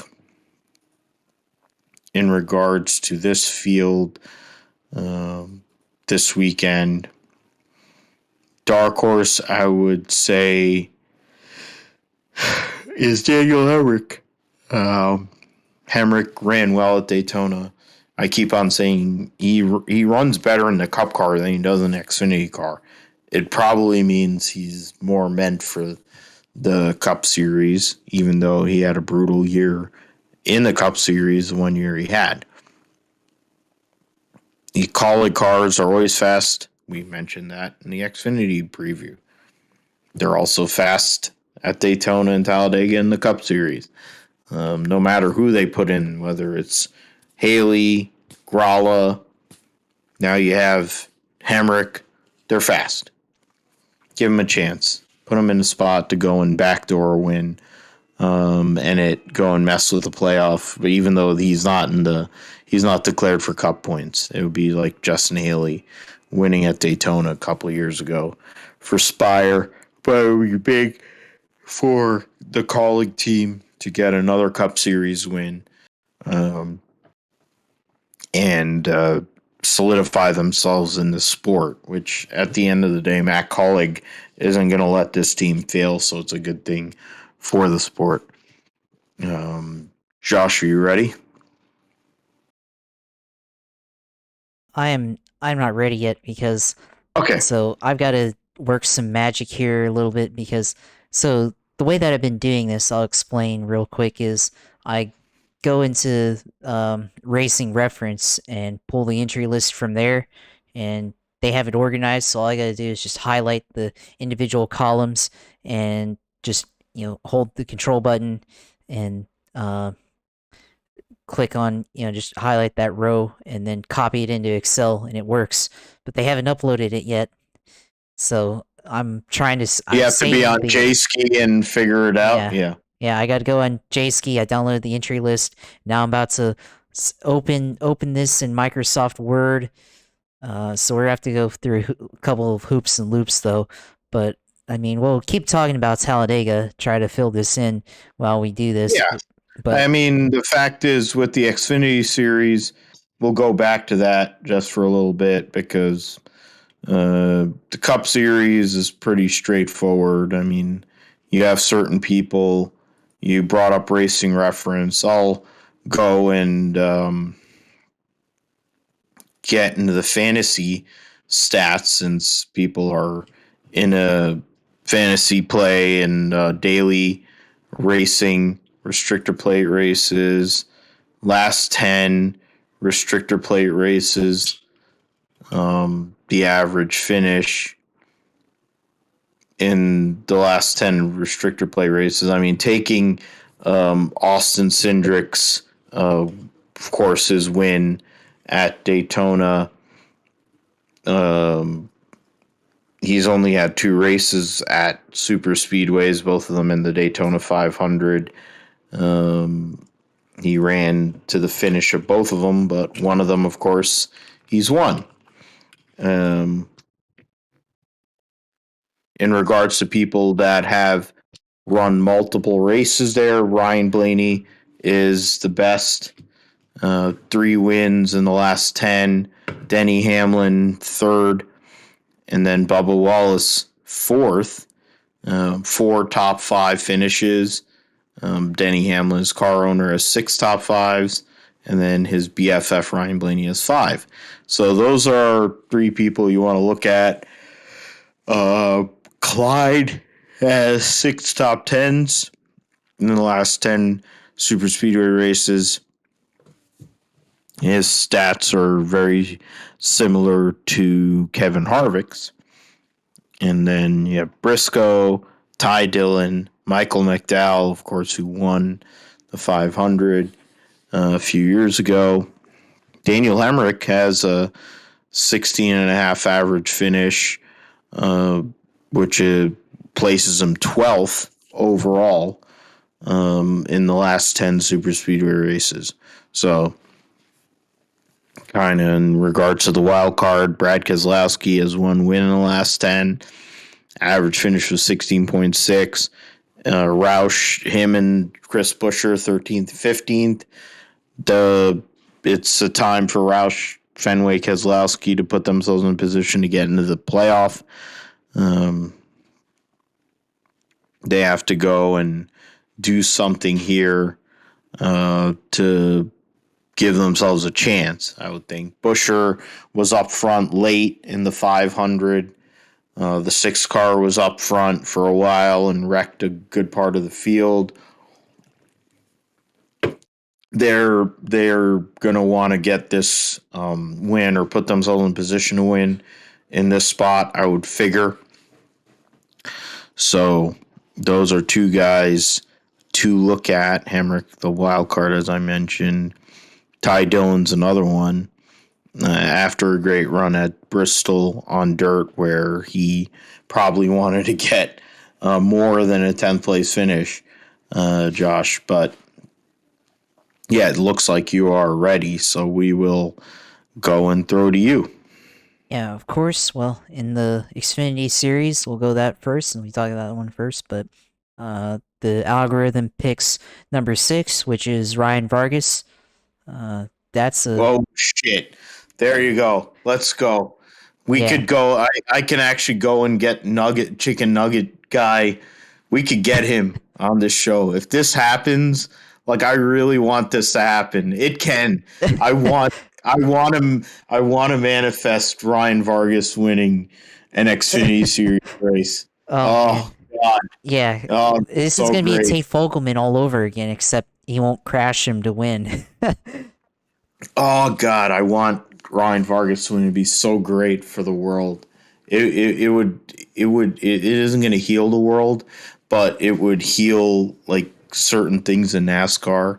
It wouldn't heal the LCD, but for Johnny Davis's team to get a win, it's possible. To be fair, if they wreck most of the field, it's possible. If they go and do like 2001 or 2, I forget what year. I think it was 2001 or 2002. They wreck like 75% of the field in a wreck like 10 laps into the race.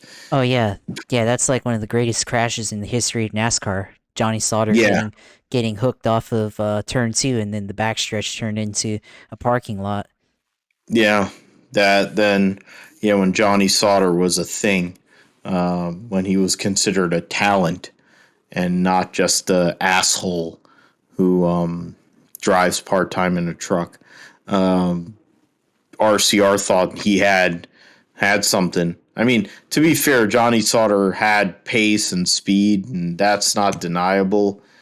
It's the fact that he's a douche and he doesn't have any awareness, which he had none in the year 2001, and he still doesn't in year 2022. So at least he's consistent in that part. But I want Ryan Vargas to win this race, man. Now I have a reason to watch the Xfinity race. That's for sure. Oh Um, man. I really want Ryan Vargas to win this race. So let's get into the cup deal, and it'll probably be Noah Gragson, but whatever. No, it's not Noah Gragson, but you mentioned. You mentioned that crash in 2002, and I mean those were some great years for big ones, like the Yeah. 2002 race there in Xfinity and Cup, and then the year after in 2003 Newman. He had some bad years there, and Oh, he flipped yeah, over and that was my old Daytona. Yeah, and then yeah, and my old friend went and said that's where he lost his neck when he flipped over because he has no neck and he got blocked, which yeah, is hilarious. Yeah, they're in regards to Cup, like Junebug benefited, won that race. I mean, Tony wasn't going to pass him. That was a race where Tony took the points lead in 2002 from Sterling Marlin or whoever the hell, like Mark Martin, whatever. that was the one when Jimmy Johnson. Well, that was the A Sports 500 in 2002, and Yeah, that was Jimmy Johnson and Mark Martin crashed during the pace laps.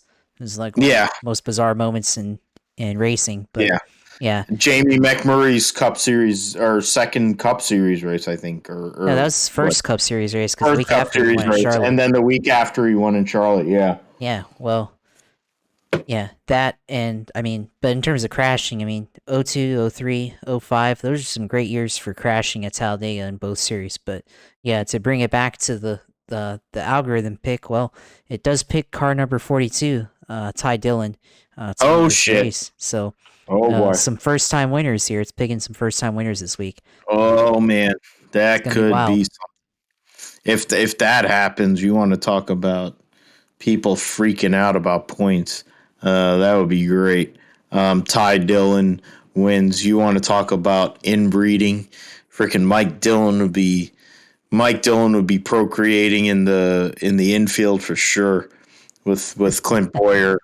The two of them are two peas in a pod. Um, I mean, whatever. It is Talladega. He has run well there. It's not out of the realm. The fact is, to go back to the Ryan Vargas thing, they had a fast race car at Daytona. He qualified really well at Daytona.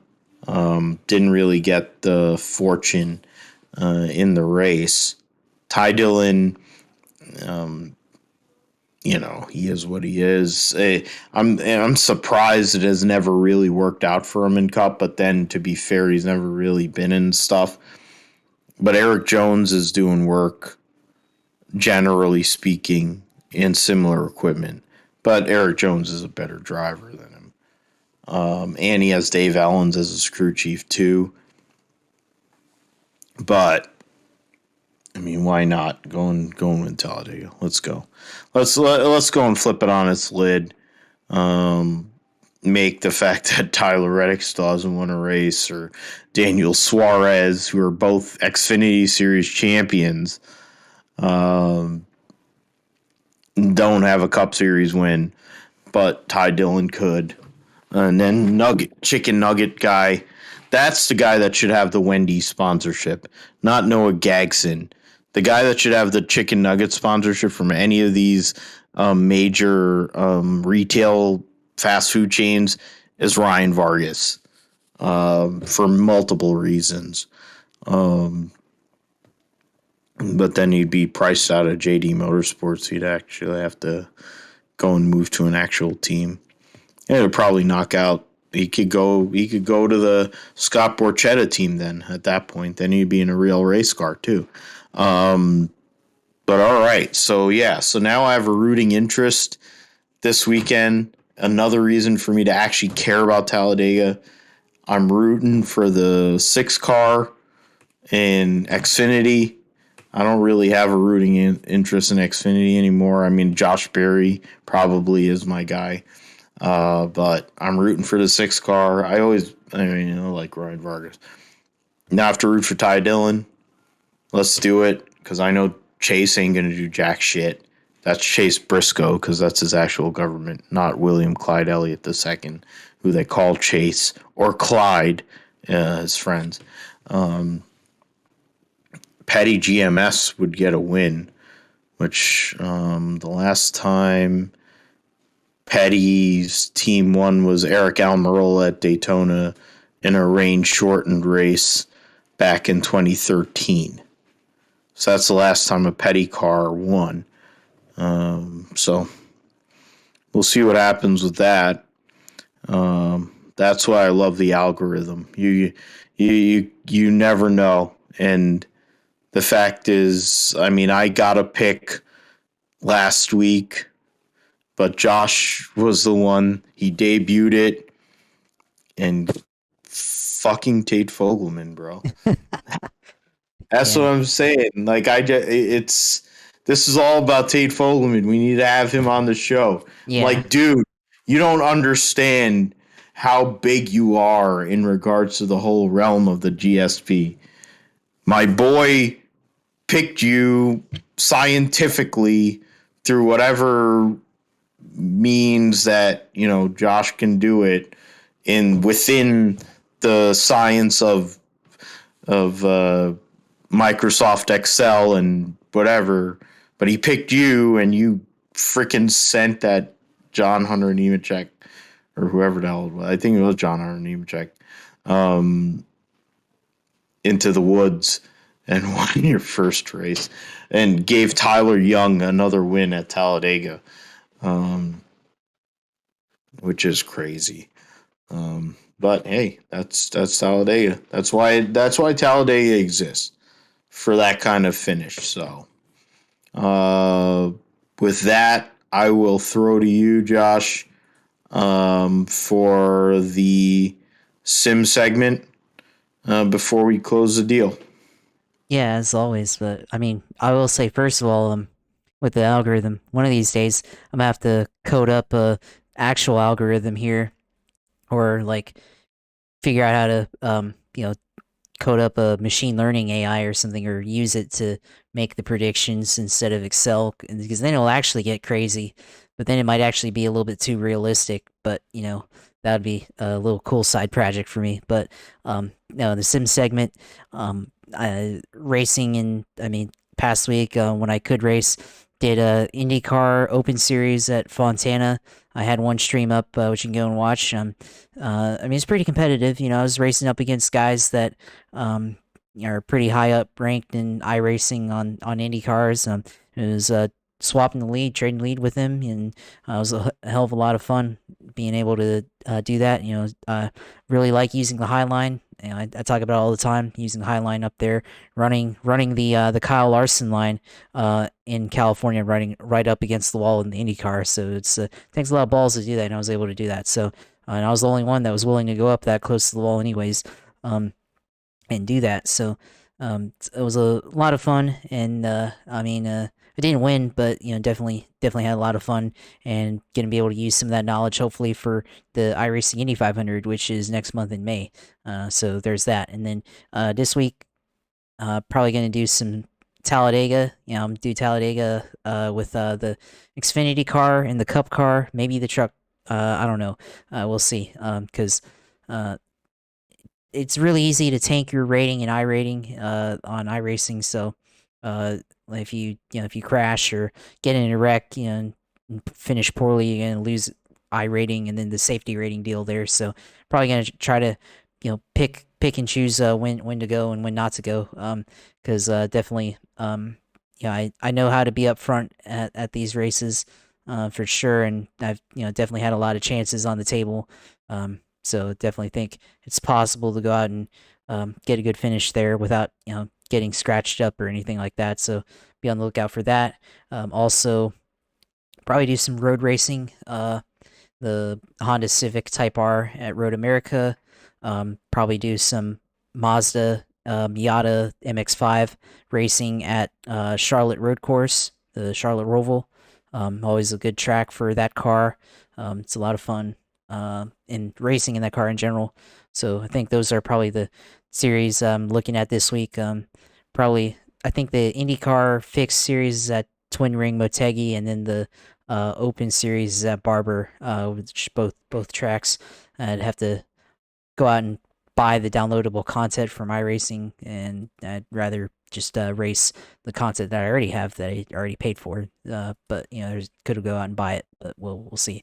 But yeah, I think those are going to probably be focusing on this week in iRacing, and as always, you can go and watch the streams, Twitch TV/UCLR2, and make sure to tweet out the streams when I'm live. And if you miss it, you can always go back and watch it up there. It's up there for I don't know how long, but it's usually up there for maybe a month or two, and then it goes away and archive into wherever Twitch puts it into. So it'll be up there for quite a while if you want to go up and watch that. So that's where you can go and watch the sim stuff and everything. And we'll go ahead and start the close, I guess, but transition to my stuff. But yeah, as always, you can follow me at Twitter on Twitter at JP Huffine. And that's where I'll tweet out the streams and then give my takes on all these races happening at Talladega this weekend. Anything else I'm interested in, the Jags as they prepare for the NFL draft. Maybe get some of my takes there, or at least some of my retweets. People that I follow that know more than me about the Jaguars right now and are very knowledgeable, and people that I trust. So you can look at that. And yeah, that's where you can follow me on social media mostly. I mean, it's basically at JP Huffine on most platforms. And then also, we got our YouTube channel that we started a few weeks ago, a couple weeks ago, that we're trying to get up and running, which we already are running, and that's where we'll have this video stream on for the podcast, so you can go up there and watch the replay of the video replay of the stream, and then give us a like, comment, and subscribe to our channel when you're trying to grow the channel. And then, we'll probably have to put up that Tate Fogelman video, because I remember I downloaded that. You gave me the video copy of that, so definitely gonna have to put that on there. And maybe we'll have some YouTube exclusive content on there later on with whatever videos we decide to put up there. So be on the lookout for that, of course, and subscribe, and then turn on those post notifications so you can see when we go on YouTube. And then, of course, follow the page where we'll tweet out the GSP videos, podcasts, and everything on the GSP handle, which is at GripStripPod on Twitter. So that's where you can follow us.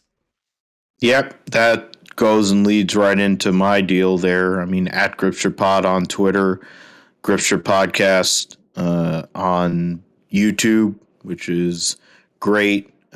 Josh doing his thing quietly, in a sneaky way, going and posting our videos and getting ourselves out there. It's interesting to watch me, I think, because I go and sit here and I get loaded while Josh calmly goes and does his thing. So you get to see the balance of how this show works live on air. And you can get to subscribe. And as Josh mentioned, we are working on some YouTube exclusive content that will be coming along here in upcoming weeks. I mean, fact of the matter is, the Jacksonville Jaguars have the number one pick next week, NFL draft. Definitely going to talk about that for a few minutes in the show. If not our regular show, we might have another show. If you subscribe or you go and hit us up on Twitter, you hit me up at Philip G. Matthew on Twitter, hit JP Huffine on Twitter, hit uSailor2 on Twitch. Go and let us know. Tell us, hit Gripster Pod on Twitter. Let us know. You want to go and have NFL draft content? We'll do it. We'll go and talk NFL draft. I mean, the Niners don't have a draft pick until the second round, so I don't give a shit. We have our first round draft pick because we have our future quarterback. But Josh needs a defensive end or an offensive lineman. Is it going to be a defensive end? Is it going to be an offensive lineman? Is Trent Baalke going to trade it for horses in a field? Who knows? Yeah, you can find me at Phil G. Matthew on Twitter. Find us at Gripster Pod, Gripster Podcast on YouTube. Hoping to be on the Grid Talk podcast this weekend for the Parmigiano Reggiano Grand Prix. Whether it's on Saturday for the sprint or Sunday for the race. We will be around. New job, feeling good about the world. A lot of things going well. Trying to go and manifest some good things. Bowling is going good. I mean, not as much on Saturday, but bowling's been going good. We have to get ready for states. Josh has all his stuff going on. Going to be doing some trivia. Considering how smart he is, I figure he knows a whole lot of stuff. We might have to go and do that as a spin-off episode on an off week or something. In the off season, we might have to do some trivia or sports trivia. That might be interesting, actually, the two of us dueling each other for sports trivia. That might be something.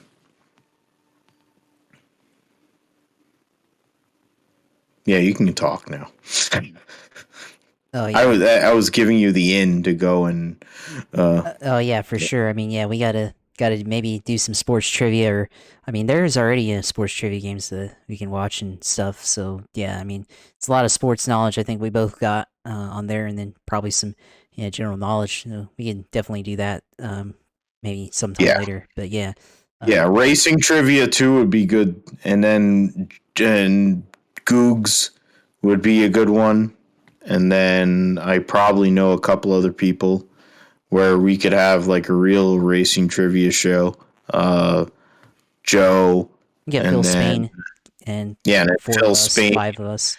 Yeah, we could actually have a real interesting game, but we need to have somebody to host it because I wouldn't be able to host. I want to win. And I'd be, and the difference is nobody can say anything because I'm drinking. That's why I'm not wearing my work shirt because I don't want to lose my job because I actually like my job. I was gonna wear my shirt and I was gonna be like, oh yeah, they gave me a shirt and it's cool. I'm not gonna do that on the show. A good plan. I'm trying to keep this job. It seems pretty good. I did a lot of driving today, so I earned my beverages.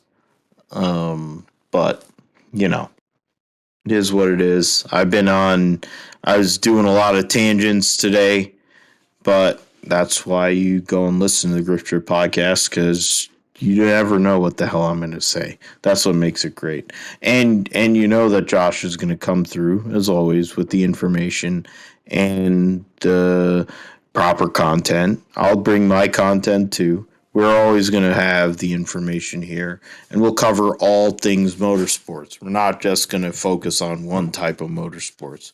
No offense to people that only do one type of motorsports, but motorsports covers everything. So come to us. If you really want to go and talk about it, I can talk about most stuff. As my mom's going and taking the ice off the pizza, which you're going to have for dinner in the background. With that, for Josh, I'm Phil. Thanks for listening to the Grifter Podcast, episode 110. Next week's episode 111, we'll talk about everything that went on this week, and then we'll talk about the NFL draft and what's coming with that.